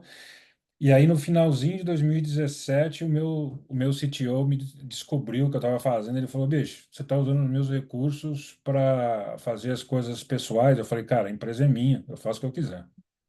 Ele falou: não estou bravo com você, não, só quero que você deixe eu também usar com a minha mãe. Minha mãe também tem o mesmo problema. Minha mãe está lá na Venezuela sofrendo. Ajuda aí. E a gente foi. No final de 2017, comecinho de 2018, a gente resolveu vender a empresa. A gente tem, na realidade, tinha empresa de desenvolvimento de software e de hardware, né? Então, nessa época, a gente trabalhou com Apple, Kodak, Banco do Brasil e tal. Todos os bancos das Américas, da Europa, a gente eram clientes nossos. e a gente vendeu esse negócio para se dedicar à saúde. Esse é o momento de vocês fingirem que deu problema técnico e desaparecerem, né? Porque o cara é louco para fazer um troço desse. Mas tudo bem, a gente fez isso. Desde 2018, a gente está dedicado única e exclusivamente à plataforma de monitoramento remoto de pacientes. A gente hoje tem um total aí de 35 mil pacientes utilizando a plataforma. A gente tem 7 mil pacientes usando a plataforma totalmente grátis na Venezuela. Vocês conhecem a situação da Venezuela, né? Então, a gente está ajudando o pessoal lá. A gente hoje tem um escritório em Curitiba, tem um escritório em Cambridge, e a gente tem, graças a Deus, conseguido ajudar e cumprir a nossa missão, que é levar a saúde aonde quer que o paciente esteja, né? Então, independente se o paciente está em casa, se o paciente está no hospital, se está no interior, está onde tiver, esse é o nosso trabalho. E aí, doutora Carla, se a senhora me permite pegar um gancho na sua mensagem, né? A gente trabalha exatamente nisso, na prevenção, né? A grande parte dos nossos clientes hoje são clientes com algum tipo de cronicidade, diabetes, cardiopatia, alguma oncologia, imunodeficiência, seja o que seja. Mas também a gente tem uma vertente, né, que é onde a gente trabalha junto com as prefeituras e junto com algumas outras instituições, como o SUS, como o NHS da Inglaterra, e aqui nos Estados Unidos com algumas clínicas, onde a gente tenta conscientizar o pessoal que é o seguinte: tratar do crônico é importante, e aí eu vou explicar por quê, mas tratar da pessoa que não tem essa comorbidade também é importante. Cuidar dela para que ela não desenvolva uma comorbidade, né? E a gente tem conseguido, por incrível que pareça, né? Como diz o Fernando, vender a minha solução é a coisa mais fácil do mundo, só que não. Então, o que que a gente tem feito, doutora Carla? Só nessa parte de prevenção, a gente tem trabalhado com as prefeituras no Brasil e com a NHS na Inglaterra exatamente para isso. Estudar o histórico da pessoa, estudar os pacientes, estudar a comunidade e levar a saúde, levar a educação. Então, parte da nossa plataforma não é só o monitoramento remoto, não é só o compliance medicamento, não é só levar outras soluções, mas é também conscientização, educação, né? Levar informação para o médico, para o profissional de saúde, e a gente tem feito isso, a gente tem ajudado. No Brasil, por incrível que pareça, as instituições que mais a gente tem conversado e mais tem entendido o que a gente oferece são as prefeituras, as secretarias de saúde e o Ministério da Saúde, porque eles entendem a dificuldade que é de cuidar desses pacientes crônicos. E aí a gente está conseguindo com eles também exatamente fazer o que a senhora falou, levar a conscientização para os outros 70, 80% da população que não tem uma cronicidade ainda, né? Para prevenir isso. Aí Felipe, eu vou roubar a sua fala. Depois, doutora Carla, a gente precisa conversar também, né? Então, e aqui a gente tem um estudo. Será um prazer. Então, tem um estudo aqui super interessante, Zaza, para você, que é o seguinte: quando a gente usa um monitoramento remoto, a gente consegue economizar até 65%, e não sou eu que estou dizendo, não, tá? São as seguradoras de saúde dos Estados Unidos e o NHS da Inglaterra. Aqui, quando você usa monitoramento remoto no crônico, você consegue economizar 65% do custo de manutenção do crônico. Na Inglaterra, quando você usa o monitoramento remoto de pacientes, você consegue economizar 50% do custo de manutenção do paciente crônico. Eu acho que Como? só fazer um contraponto. Claro. Assim, Isso Emílio, é positivo? não, assim, não é nem. Eu acho que no Brasil a questão de monitoramento de crônico, assim, a população monitorada é tão pequena, isso ainda passa a ser uma coisa. E isso, assim, independente do extrato socioeconômico, né? Você pega a diabetes, assim, a gente escuta, fala, mas fala assim, a gente conhece muita gente boa, está mudando, Fernando, deixa eu te contar uma mas, coisa. 13 a 15% das populações dos municípios são, de alguma forma, consideradas crônicas, e a Secretaria de Saúde sim. das cidades monitoram essas pessoas. Só que Sim. o monitoramento, e aí vocês que falam português muito melhor do que eu, depois de 22 anos aqui, eu já esqueci metade, monitorar e acompanhar são duas coisas completamente diferentes. Acompanhar, eu acompanho. Então, o cara vem aqui uma vez por mês e me entrega a leitura dos 30 dias, dos 30 últimos dias do glicosímetro dele. Isso é acompanhar. Monitorar é que você está todo dia fazendo isso. Com isso, Fernando, a gente consegue reduzir custo e consegue melhorar o cuidado. A gente aumenta a longevidade. Hoje, todo mundo fala de custo. Custo, custo, custo, que a operadora, 90% da operadora, né? Alguém já parou para pensar no custo psicológico do cidadão? Alguém já parou para pensar quando um paciente diabético vai de crônico para crítico e ele para numa UTI? A UTI é o menor dos problemas dele. Ele pode sair da UTI para uma amputação, para uma hemodiálise, né? E Aí só outra, fazer um outro ponto, sim. O que a gente já viu de parceiros, né, próximos, é, muita gente aqui no Brasil desenvolveu tecnologia, mas não teve metodologia para fazer as pessoas aderirem a novos hábitos. Aí, meu amigo, engajamento, engajamento. aí não, Então, por não isso, Fernando, que adianta. tem a parte de educação. Eu tenho que desenvolver a minha parte de educação. Tem que ter vídeo junto comigo, tem que ter motivação para motivar as pessoas. Hoje, Fernando, não adianta. E aí, eu aqui não conheço todo mundo ainda, e não quero dizer que não exista, mas tem muita concorrente meu que o propósito do cara é dinheiro. O meu propósito é o paciente. O paciente é o centro do meu negócio. Se a gente não priorizar o paciente, e aí fazer o que você está falando, engajar o paciente, fazer ele entender a importância que é medir a glicose todo dia ou quase todo dia, fazer a leitura da pressão, para quê? Para que não só ele economize o dinheiro do plano de saúde, mas também para que ele fique melhor, para que o médico possa intervir quando necessário. E isso é o que a gente faz. O que a gente está fazendo aqui, que quer levar para o Brasil, que já está levando para o Brasil, graças a Deus, e está fazendo aqui, né? E está fazendo na Inglaterra, é algo, é colocar o paciente no centro da atenção. Fundamental. Fazer com que quando você cobra o paciente, ele diz, ô meu, a tua pressão está alta, o que está acontecendo? Você está tomando, eu estou vendo que você está tomando remédio, mas não tá adiantando, vamos ajustar isso. A gente já tem experiência em Porto Alegre, por exemplo, de médico usando a nossa plataforma que já trocou, né, a forma de cuidado do paciente. A gente tem 7.000 pessoas na Venezuela, a gente já salvou 6 vidas. 6 vidas. De um cara que estava morrendo, a gente conseguiu salvar só monitorando o cara, trocando e fazendo que as coisas melhorassem para ele. Então, assim, eu vou ficar quieto porque eu sou apaixonado por isso. Eu e a Paloma, a gente não pode ficar na mesma sala conversando. Não, ninguém fala. A gente só fica só um outro e a gente não para. Então é o seguinte, gente. Hoje é assim, a gente está falando de venda.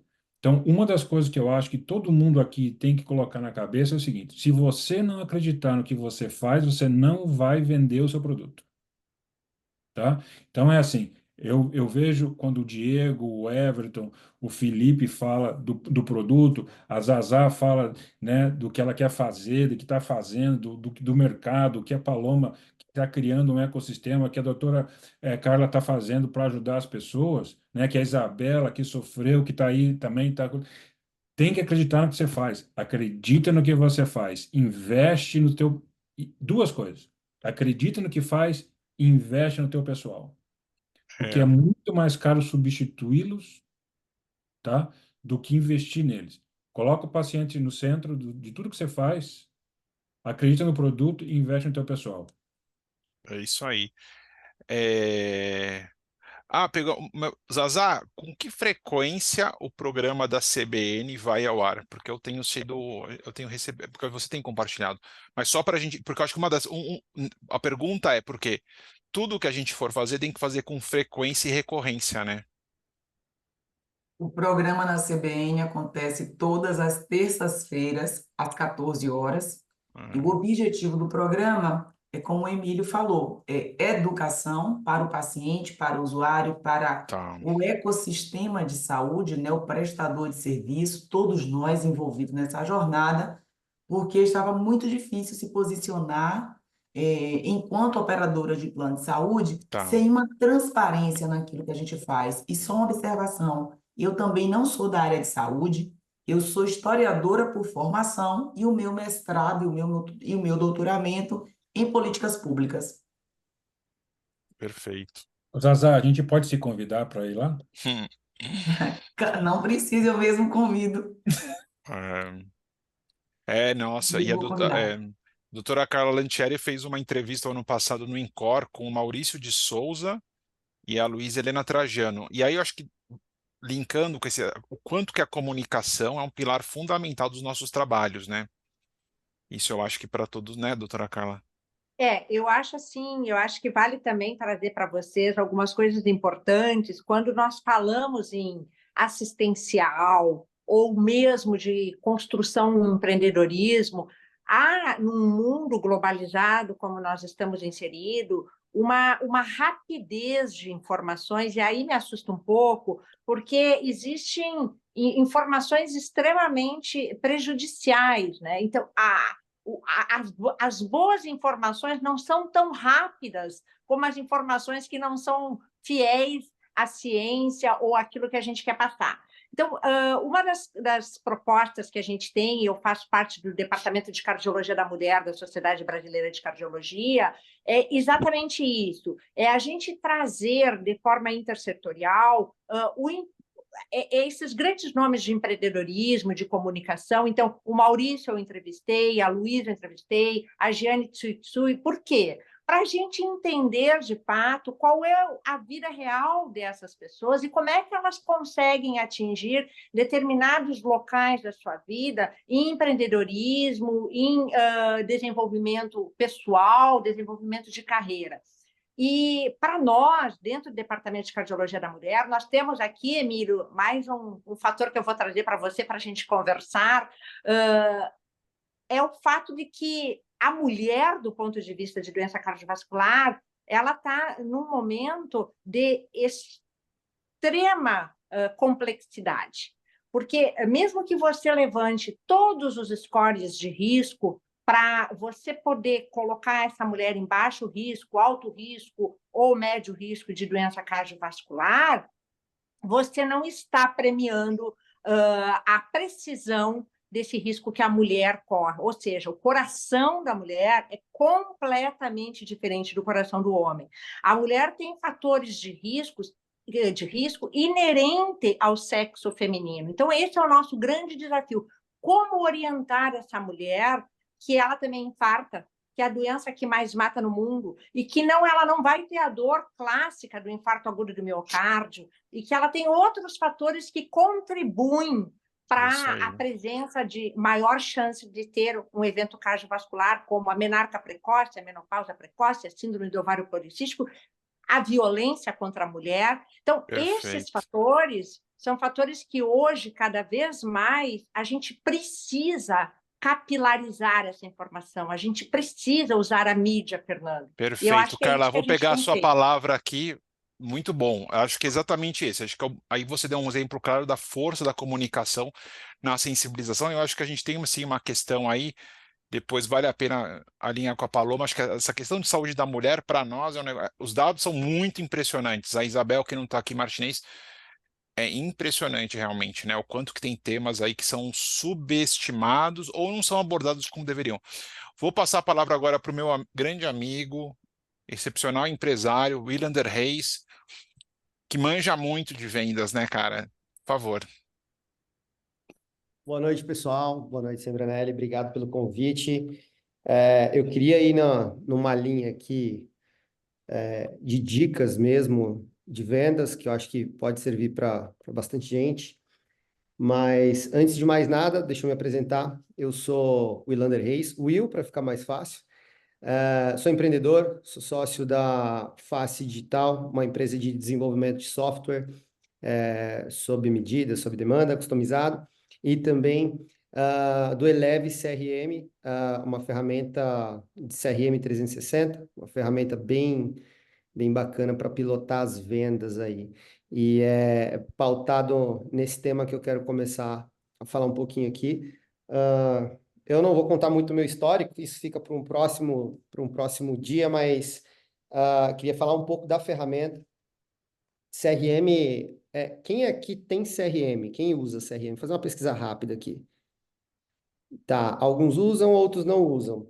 CRM é uma ferramenta super importante para que nós possamos Ó, até a gerenciar. audiência levantou a mão, ó, muito bom. Boa. Ótimo.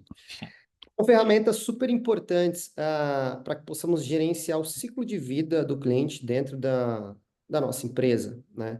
Então, principalmente quando vamos falar de vendas, isso é importante, mas vendas é só um tema, um tópico dentro de um CRM 360 como o Eleve CRM.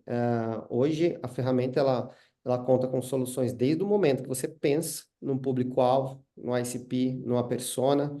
Quando você cria campanhas dentro da ferramenta, você gerencia essas campanhas, você traz essas campanhas, coloca isso para um time de pré-vendas, passa por pré-vendas, passa por vendas, assinatura de contratos dentro da ferramenta. Isso vira projetos com prazos e donos de tarefas, e lá na ponta a gente ainda entrega um serviço ali de atendimento pós-venda, né, de um saque ali que você pode utilizar com o teu cliente. Né? Então, por que eu fiz toda essa explicação? Porque CRM, ele é o Customer Relationship Management, é o gerenciamento do relacionamento com o cliente, né? Não necessariamente é só venda, né? Então, o relacionamento com o cliente inicia lá num lead e termina até o ciclo de vida dele ali, passando por todas as etapas de um cliente dentro do seu negócio. Então, como algumas dicas, né, para quem ainda precisa amadurecer o tema de vendas dentro de casa, conheça muito bem o seu cliente, né, o seu público, as empresas que você quer vender, quer lidar, quer ter alguma interlocução, entenda quem é o seu interlocutor. Então, a gente fala um pouco de ICP, índice de cliente ideal ali, né? Tamanho da empresa, mercado que atua, segmento, quantos colaboradores, tem uma série de ferramentas aí, gente, que vocês podem utilizar para isso. Não só o LinkedIn, mas o Apollo.io é uma ferramenta muito interessante para que você consiga fazer pesquisas de mercado, pesquisas de ICP, e extrair ali, inclusive, os possíveis interlocutores. E, obviamente, o interlocutor é muito importante, né, para que você entenda e cruze essa informação aí com o seu público ali, no qual você quer falar, né? Então, falamos um pouco, eu ouvi um pouco de abordagens aqui, abordagens comerciais. Na real, não existe uma abordagem certa, né? Então, a sua abordagem pode ser muito técnica, se o seu cliente for muito técnico, se o seu interlocutor for muito técnico. A abordagem pode ser muito mais de business se esse for o seu interlocutor, no qual compra o seu produto, né? Às vezes o Everton ali trabalha com algo super técnico, né? Então vai falar de tecnologia, de cybersecurity com um cliente de negócio, provavelmente esse cliente ele pode ficar balançado e não entender. Então, qual que é o desafio, né? O desafio é apertar a famosa tecla SAP e transformar essa comunicação numa comunicação leve, né? Então, quando você tem domínio do público, quando você tem domínio do seu produto, do seu serviço, da sua oferta, né? Ali você começa a construir, a ter insumos para construir um documento muito importante para qualquer área de vendas. Algo chamado playbook de vendas. O que é o playbook de vendas, gente? Playbook de vendas é um documento no qual você conta tudo que você coloca lá tudo que você precisa para você fazer uma abordagem qualificada, né? Então, ali, desde já prevendo esse público-alvo, o mercado que você vai atuar, um breve descritivo da tua empresa, tudo que você vai falar no momento de uma abordagem de classificação do cliente, de conhecimento, de entendimento ali daquele lead, né, que é o momento da pré-venda, até o momento que o vendedor entra em ação, alguém mais específico entra em ação para fazer o fechamento, né, o closer. Então, é muito importante que vocês tenham essa visão, né, de jornada comercial. Qual é a jornada do seu cliente, desde o início até o fechamento de uma venda? E a venda não termina num contrato, a venda continua, porque tem algo chamado upselling, cross-selling, que pode acontecer depois dessa etapa de fechamento de um contrato. O cliente entrou para dentro de casa, E agora a gente começa uma nova jornada, que é a jornada do pós-venda, do customer success, né? Se o seu cliente ele tem um bom relacionamento com a tua empresa, se você faz uma boa entrega de qualidade, com certeza ali tem uma mina de ouro que você pode explorar, né? Então, pesquisas e estudos indicam que quando há uma triangulação, ou seja, quando existe uma indicação de alguém para outra pessoa, isso aumenta em 70% as chances de você fechar um negócio, por exemplo. Então, gente, tem muita mina de ouro dentro de casa, e às vezes a gente quer ir buscar o frio, né? Lá fora. Tem tanta gente lá fora, vamos investir em marketing, investe em marketing, mas faz isso dentro de casa. Faz campanhas de nutrição, manda e-mail marketing para a tua base de clientes. Você começa a atuar dentro de casa, você começa a gerar mais valor e você começa a gerar o seu próprio ecossistema, sem depender de quem está lá fora, de quem é novo. É muito mais difícil vender para um cliente novo do que vender para um cliente que já está dentro de casa. É muito mais difícil abordar alguém novo do que pegar uma recomendação e falar, olha, o fulano aqui, Beltrano te indicou. Fala com ele aqui, fala que eu fiz essa indicação.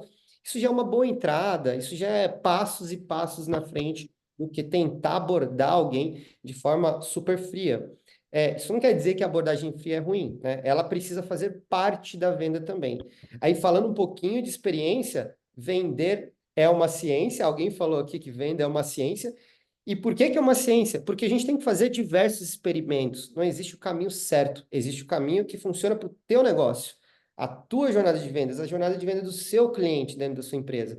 Então, é importante que façam testes, né? Eu também não sou da área da saúde, tá, gente? Então, acho que a maioria aqui eu estou entendendo que não é da área da saúde, mas de alguma forma atua no segmento. Mas eu comecei fazendo testes ali, eu comecei por um livro chamado Receita Previsível, do Aaron Ross. Não sei se vocês conhecem, mas é um livro bem famoso, assim.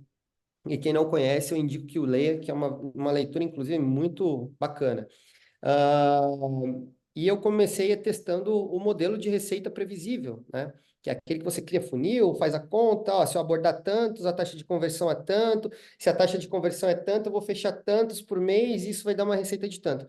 Não necessariamente, isso não funcionou para o meu negócio. Passei 6 meses testando e validando esse modelo e investindo nesse modelo, mas não funcionou para o meu negócio. Que é um Meu modelo negócio que pode queimar bastante caixa, né? Você fica nessa de.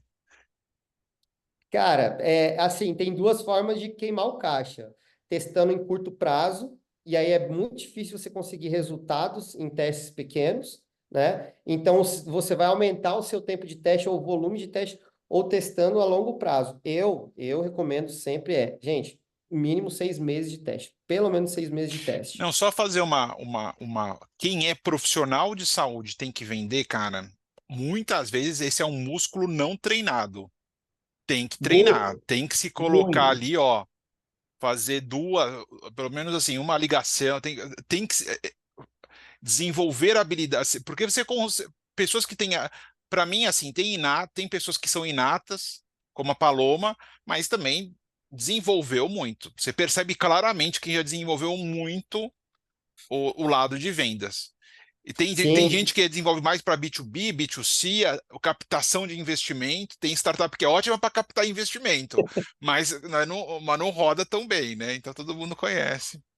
e assim, você falou algo muito importante, né? Eu sei que o nosso público aqui é fortíssimo dentro da área de saúde, e aí, obviamente, enfrenta, né? É um profissional técnico tentando vender. Isso é um desafio, assim, absurdo, né? É bem difícil mesmo. Mas como é que a gente faz para quebrar isso, né? Essa barreira? Existe uma técnica chamada role play, que é testar mesmo. Começa testando dentro de casa, pega teu sócio, teu funcionário e faz uma ligação ali, senta um de um lado da mesa, outro no outro e simula o cliente chato, simula o cliente legal, simula o cliente com dúvida, simula o cliente que não entende nada, simula o cliente que acha que entende tudo. Façam simulações, porque quanto mais vezes você faz isso, melhor você treina o teu pitch, melhor você busca ali alternativas para fazer contornos, né, com objeções que o cliente venha colocar na mesa, e isso acontece demais em venda, acontece muito, né? Objeções é o que mais acontece. E Sembranelli pontuou uma coisa muito importante, um pouco mais no início, que tem que saber ouvir não. Sim, gente, na verdade é muito mais não do que sim, né? É muito mais tentativa do que acerto. Vamos dizer que, vamos pegar uma média de serviço aqui muito genérica mesmo, que a gente não pode falar, mas se uma empresa tem 20% de taxa de conversão sobre as vendas dela, isso quer dizer que a cada 100 tentativas, 20 vão virar um negócio, né? Então, eu tenho que tentar 100 vezes. Então, assim, é muito mais ouvir não do que ouvir sim, né? E é muito difícil uma empresa que a cada 100 fecha 100, né? A cada 100 fecha 90. Muito difícil a gente conhecer negócio que funciona assim. Então, esse é um desafio, mas o desafio que eu deixo para os profissionais da saúde, ou mesmo os profissionais técnicos, né? Que não respiram venda, que não têm ainda treinada a habilidade de vender, é roleplay. É roleplay. Escreve um roteiro, olha esse roteiro, treina em cima desse roteiro e depois começa a fazer as ligações, começa a mandar e-mail de prospecção ali para você realmente se colocar no cenário e entender como isso vai Agora, acontecer. só fazer um parênteses, na área da saúde, mesmo que você não seja um vendedor de uma solução inovadora, tem muita venda que acontece dentro da própria sociedade, que você tem que negociar com um Rede, né? sócio, com um parceiro, e aí, meu amigo, às vezes com algum familiar, né, Diego? A gente sabe como é que é isso.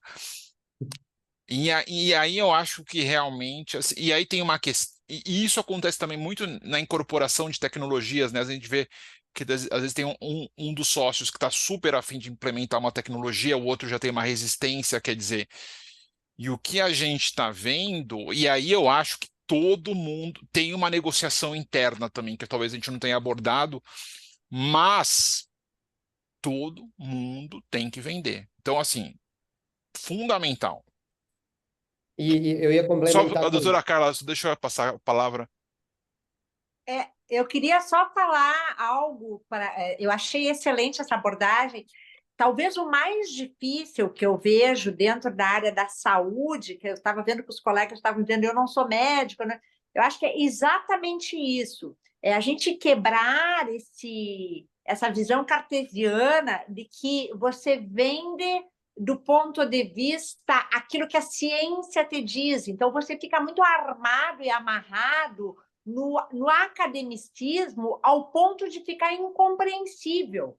Incompreensível. E o que o médico tem que fazer? Ele tem que ter essa humildade. Ele tem que ter essa humildade. Olha, de fato, eu não me comunico bem. De fato, eu devo de pedir ajuda. Porém, existe um outro lado, que é quando você faz essa associação com um grande comunicador e você percebe que talvez aquele cliente, como falou ali o Willeder, ele queria ter ouvido mais o técnico. Então, eu acho que andar junto. Eu não Não, e, por acho... exemplo, no caso do Everton, por exemplo, o que eu acho, assim, a primeira objeção é que o cliente vai ter que ter maturidade para ver o estágio que ele está, e, meu amigo, vai ter muita gente que vai falar, cara, eu estou na fase do Excel. E E a aí o meu Fabiana... nível de vulnerabilidade é máximo. E aí eu acho que essa é uma objeção, sim. Exatamente. né? A Isabela, que é farmacêutica, né, Isabela? Isso. Isabela, nós tivemos um trabalho lindíssimo na Faculdade de Medicina do ABC, onde comigo ficou por um ano uma estudante de farmácia e ela fazia, após consulta, orientando absolutamente tudo na adesão do tratamento. Foi a tese de conclusão do curso dela. Os pacientes melhoraram assim de forma um aumento significativo da adesão quando com a pós-consulta com a farmácia. Então, ou seja, até nisso o médico, apesar de prescrever, ele precisa dessa orientação porque ele não sabe fazer adesão ao tratamento do paciente. Então, E ninguém faz tudo. Nenhum profissional vai fazer tudo. Acho que não é nenhuma questão de valor de consulta, de tempo, assim, não é. Mas, Will, pode fechar aí, por favor. Não, eu acho que a colocação era essa, eu queria falar um pouco mais desses desafios, né? E ali, o Sembranelli falou ali o caso do Everton, né? Às vezes o cliente pode vir e falar que está no Excel. Não, mas aí eu acho que tem algumas situações na saúde porque a sua solução para implementar, você vai ter que entender o grau de maturidade que você tá, o que você Isso, não tá. exatamente. E é O o caso do CTO vai Excel. Às falar, vezes ele não tá não, veja maduro. bem, tal, estamos muito bem, né? Não, e às vezes pode ser esse exemplo do Excel foi muito bem colocado, porque às vezes o cliente não está maduro o suficiente, ele não tem É. informação suficiente, acha que, né, Não, já está. E que ele eu não está acho, pronto para consumir a sua solução. exato, E exato. aí, o que Fernando, acontece? só vou dar uma Por pincelada favor. aqui. Acho que o grande desafio para mim é conseguir ter acesso às lideranças, aos E tomadores eu de acho, decisão. porque exatamente, você tem que ter, no seu caso, tem que ter acesso a quem paga a conta, normalmente um C-level, né, um CEO, um CFO, mas pode ter uma objeção muito forte do CTO, Sim. né? É esse acesso e um tempo de qualidade, para você ter o tempo necessário para poder ter essa conversa, né? E geralmente, o Everton, até te Se você entendo, não tem um porque tempo mínimo suficiente para abordar esse assunto, Não, e a e pessoa o tem que outro confiar lado está muito em disposto a você, porque, ouvir, cara, é impossível isso é muito evoluir. crítico esse serviço, é muito, né? o Everton, e eu até te entendo, porque parte aqui eu vendo software, desenvolvimento customizado, e provavelmente meu público cruza muito ali com o seu público também, que é o CTO, passa pelo CTO, e ele pode E ser um você gatekeeper. mexe no processo da empresa, então é algo Exato. bem difícil de implementar, né? Cara. E aí, aonde está o pulo do gato aí, né? Onde que eu vejo que tem oportunidade, que a gente gosta de nadar de braçada? Como máquina de aquisição, como máquina de vendas, presença em eventos, as indicações, como eu falei, coisas presenciais, gente, né? O mundo está tendendo aí para online, mas é muito rico quando a gente vai no presencial. Hoje eu recebi um feedback de um cliente porque eu fui fazer uma visita ontem, o cliente falou assim, olha, nós só fechamos porque você veio aqui. E o outro concorrente que estava na concorrência não veio fazer visita, não nos deu essa atenção, e isso foi o decisor de águas, né? Então, vender precisa se desdobrar, não é fácil, né? Não é fácil mesmo. Então, tem formas, tem caminhos aí, tem canais. Qual que é o canal mais certo, que mais converte em vendas? Não tem canal que mais converte em vendas. O canal que mais converte em vendas é aquele que se encaixa dentro do seu negócio. E como é que você descobre? Sempre testando e validando. Né? Vai um pouquinho de dinheiro aqui, outro ali, mas é como qualquer Tem que começo de validar umas negócio. hipóteses, né? Tem coisa que não é na mesma hora. Fala assim, puta, mas será que isso pode funcionar? Testa, coloca um período. Exato. Teste e validação É, é o que faz a diferença e o que vai te prevenir de gastar muito mais lá na frente, porque depois você toma musculatura, precisa de sobreviver, mas você não descobriu como fazer a máquina de vendas ainda. Então você está com a musculatura na tua operação, entregando o projeto que é uma beleza, mas a ponta, a boca, onde começa todo o processo aqui, onde começa a ingestão de um cliente que é o comercial, não está preparado para isso. E aí você acaba tendo que investir muita energia no comercial no momento, talvez no momento errado.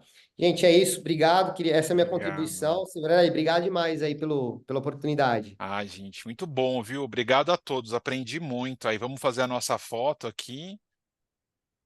Vamos lá. Eu também quero fazer uma foto aqui, gente, que eu vou postar. Fernando, Fala, Coloquem o Instagram querida. de vocês Por aqui. favor, por favor. deixa eu fazer uma Colocando. contribuição para o que ele Claro. falou.